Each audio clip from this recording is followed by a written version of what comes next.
This is Today in St. Louis, focused on you. Well, good morning, St. Louis. We're waking up with a live look at all the booths getting set up for the final day of Taste of St. Louis. The food festival reopens at 11 a.m. And trust me, you'll want to get out there as early as possible because rain is making its way to the bi-state right now. Tracy's going to tell us all about that. Good morning. It's Sunday, August 13th. I'm Sydney Stallworth. Thanks for joining us. And if you're watching online, streaming on 5+, thanks for that as well.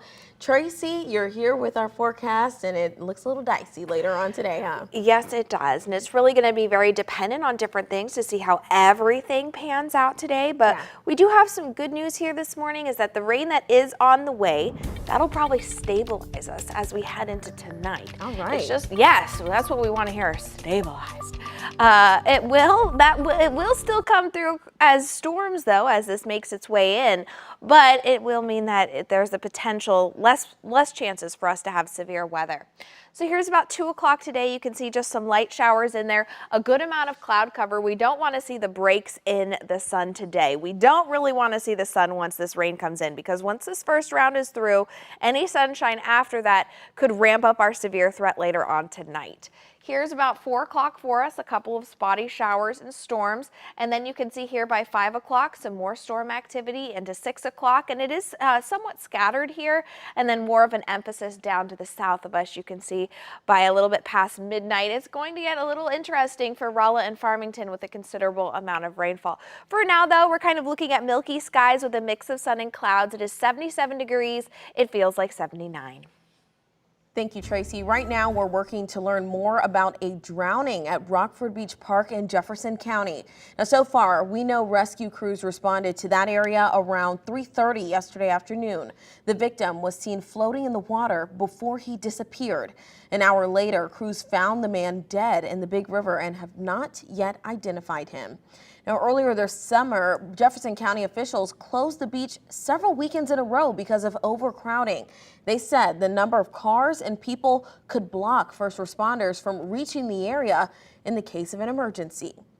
Also this morning, it's been 32 years since 11-year-old Arlen Henderson disappeared in Lincoln County. Now detectives are setting fresh eyes on this cold case.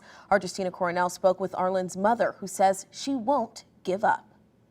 This one, yeah, we had a few rewards. This is one of the first ones. For 32 years. Age progression is 3/6/2007. It's been a search for her son.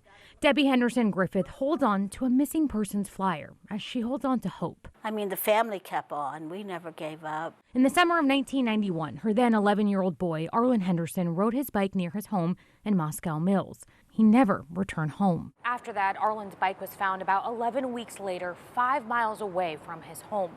And since then, there haven't been many clues. Then after a while, I think everybody got tired. Time has taken its toll. I don't think I've had peace since they took him. I still go to bed, think about him, wake up, think about him, pray. That's my first prayer. Within the last 2 years, it's a detective's determination that's reignited this case. He gave us some hope. Police say 9 years after Arlen's disappearance, his sister Joy Leonard was murdered by her husband Bob Leonard, who then killed himself. Now police plead for the public's input. We've learned that they may have made some comments that may have been relevant to this investigation, but they're no longer with us, so we can't interview them. So the purpose of the media release was to find people who knew them. A tip could be the tip of the iceberg. Every little tiny bit might just bring him home, might just let me have peace. If he's dead, I would really like to know who did it and why. Debbie yearns for any clue to find Arlen and answers. It's a mother's motive to move forward. I haven't given up on Arlen, but I'm really ready to move on. I would like to still get to know my son if he's out there and he's alive. I'd like to know the man he became, but that's in God's hands now. Justina Cornell, 5 on your side. If you have any information, call the Lincoln County Sheriff's tip line. That number is 636-462-6153. Right now, Southern Illinois has a primary race that's getting the attention of both local and national politicians. Incumbent Mike Boss will face off against former gubernatorial candidate Darren Bailey to see who will be on the Republican on next November's ticket for the 12th Congressional District. On the most recent episode of The Record, Mark Maxwell caught up with a former congressman from that area. Here's his take on the matchup as the race heats up.